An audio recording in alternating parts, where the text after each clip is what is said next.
नमस्कार दोस्तों, आज हम आपको अघन मास में सुनी जाने वाली डपोल संघ की कहानी सुनाने जा रहे हैं, जिसे सुनने से कृष्ण जी की कृपा प्राप्त होती है। तो चलिए कहानी शुरू करते हैं। किसी नगर में एक ब्राह्मण ब्राह्मणी रहते थे। वह अत्यंत गरीब थे और उनके पास कोई धन नहीं था जिससे वह जीवन यापन कर सके। तो एक दिन ब्राह्मणी ने अपने पति से कहा कि आप दूसरे शहर जाकर कमा कर आए, यहाँ तो कुछ भी नहीं है, जीवन यापन करना बड़ा कठिन हो रहा है। ब्राह्मण ने आनाकानी मारी, परंतु पत्नी ने जबरदस्ती की और फिर वह कमाने के लिए दूसरे शहर के लिए चल दिया। अब वह घने घोर जंगल से होकर जा रहा था। रात्रि भी हो गई थी। वहां पर एक तपस्वी तपस्या कर रहे थे। वहां एक छोटा सा आश्रम था। वह ऋषि के पास गया तो वह बोले कि तुम यहाँ कैसे आए हो, तुम कौन हो? तो उसने बताया कि बाबा, मैं एक निर्धन व्यक्ति हूँ, मेरे घर में कुछ नहीं है, इसलिए मैं कमाने के लिए दूसरे शहर जा रहा हूँ। बाबा ने उसकी पूरी कहानी सुनी तो उन्हें उस पर दया आ गई। वह बोले, बेटे, मेरे पास एक ऐसी चीज है जो तुम उसकी पूजा उपासना कर उससे जो मांगोगे वह तुम्हें मिल जाएगा। बाबा ने उसे एक शंख दिया और कहा,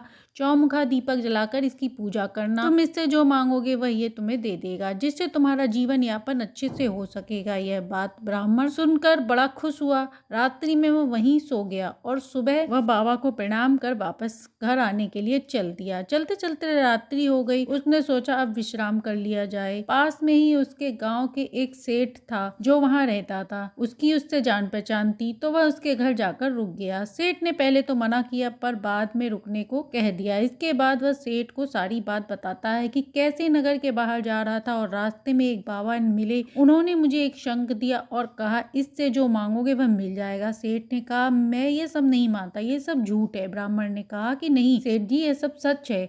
तब उसने सेठ के सामने पूजा का सामान मंगवाया और पूजा कर बाद में उस संघ से 10,000 रुपए मांगे तो संघ ने 10,000 रुपए दे दिया।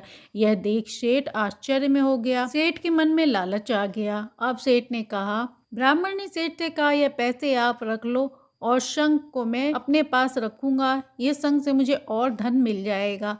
अब सेठ को लालच था कि मेरे पास ये शंख आ जाए तो मुझे कमाने की जरूरत नहीं पड़ेगी। सेठ ने रात्रि में शंख निकाल कर उसकी जगह दूसरा शंख रख दिया। प्रातः काल शंख लेकर वह अपने घर के लिए ब्राह्मण चल दिया। अब ब्राह्मण की पत्नी ने देखा तो कहा कि घर में कुछ खाने को नहीं है, हम सभी भूखे हैं।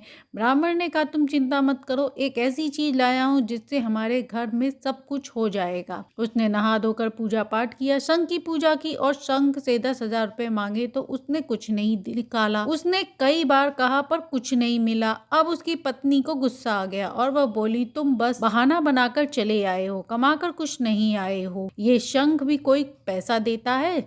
दूसरे दिन वह शंख लेकर बाबा के पास पहुंचा। बाबा को सारी बात बताई तो बाबा ने कहा, ऐसा कैसे हो सकता है? ब्राह्मण ने शंख बाबा को दिया तो बाबा ने कहा, यह वह शंख नहीं है, यह तो दूसरा शंख है। बाबा ने ब्राह्मण से कहा कि तुम रात में कहीं रुके थे? ब्राह्मण ने कहा, हाँ, एक सेठ के घर रुका था, वहां मैंने इस शंख का चमत्कार दिखाया था। अब बाबा समझ गए और बोले कि यह वह व्यक्ति लालची था, उसने तुम्हारा शंख बदल दिया है। ब्राह्मण ने कहा कि अब क्या करूं? बाबा ने कहा कि मैंने तपस्या की थी जिससे प्रसन्न होकर मेरे गुरु ने मुझे वह शंख दिया था। अब मेरे पास कुछ नहीं है, यह शंख मेरे काम का नहीं था, मैं तो साधु था, धन दौलत का मुझे क्या करना था, इसलिए मैंने तुम्हें दे दिया था। अब तुम एक काम करो, मेरे पास एक बड़ा शंख है, उसे लेकर जाओ। वह बोलता है, करता कुछ नहीं है। यदि तुम इससे कहोगे 10,000 दो तो वह कहेगा मैं 20,000 ले लो, देगा कुछ नहीं। अब इसे लेकर उसी सेठ के घर जाओ और उसे यह शंख दिखाकर कहना कि पहले वाला तो बेकार था, वो कम पैसा देता था, ये तो उससे दुगना पैसा देता है। उसे दिखाकर रख देना, कहना कि इसे मैं घर पर प्रयोग करूंगा, थैले से बाहर नहीं निकालना। वह ब्राह्मण ढपोल शंख को लेकर चल देता है। उस शंख का नाम ढपोल शंख था। ब्राह्मण बाबा को प्रणाम कर चल दिया। रात होने पर वह उसी सेठ के घर पहुंचा और वहां जाकर उस सेठ को सारी बात बताई और कहा कि मैं ये वाला शंख लाया हूँ, पहले वाला तो कम पैसा देता था, ये तो ज्यादा पैसा देता है, ये तो लाखों में देता है, पर इसे प्रयोग घर पर ही करना है। बाबा ने कहा है इसलिए मैं घर पर ही प्रयोग करूंगा। तो सेठ ने कहा कि दिखाओ तो ब्राह्मण बोला, दिखा तो दूंगा पर उसकी जो पैसा देगा वह मैं तुम्हें नहीं दूंगा, पिछली बार मैंने तुम्हें दिया था, इस बार मैं अपने साथ लेकर जाऊंगा। सेठ ने कहा ठीक है, ले जाना। उसके बाद उसने पूजन सामग्री मंगवाई, भगवान पर 4 मुखी दीपक जलाया और उस डपोल संघ से कहा कि 1 लाख रुपए दो। शंख बोला 1 नहीं 2 ले लो और उसे बैग में ही रखा रहा। पूजन के बाद उसे शंख को वैसे ही रखकर उसने 1 लाख रुपए मांगे।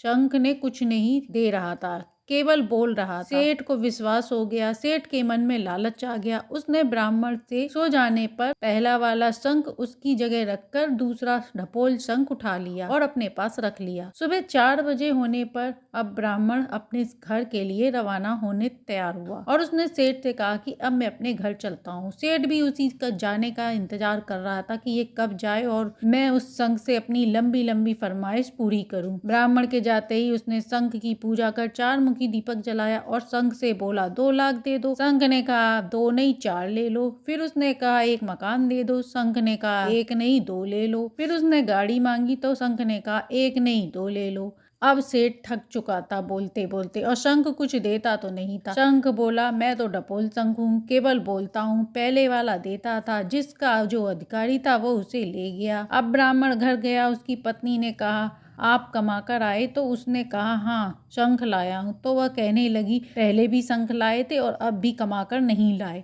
तब ब्राह्मण ने शंख को निकाल कर उसकी पूजा की। अब उस शंख से 10,000 रुपए मांगे तो उस शंख ने 10,000 रुपए दे दिए। अब ब्राह्मणी ये सब देख बड़ी खुश हुई। अब धीरे धीरे ब्राह्मण की निर्धनता दूर हो रही थी और उसके घर में सुख शांति समृद्धि आ रही थी। तो ये थी मार्गशीर्ष मास में सुनी जाने वाली ढपोल शंख की कहानी, जिसे सुनने से घर में सुख सौभाग्य में वृद्धि होती है। कहानी अच्छी लगी हो तो लाइक एंड सब्सक्राइब करें।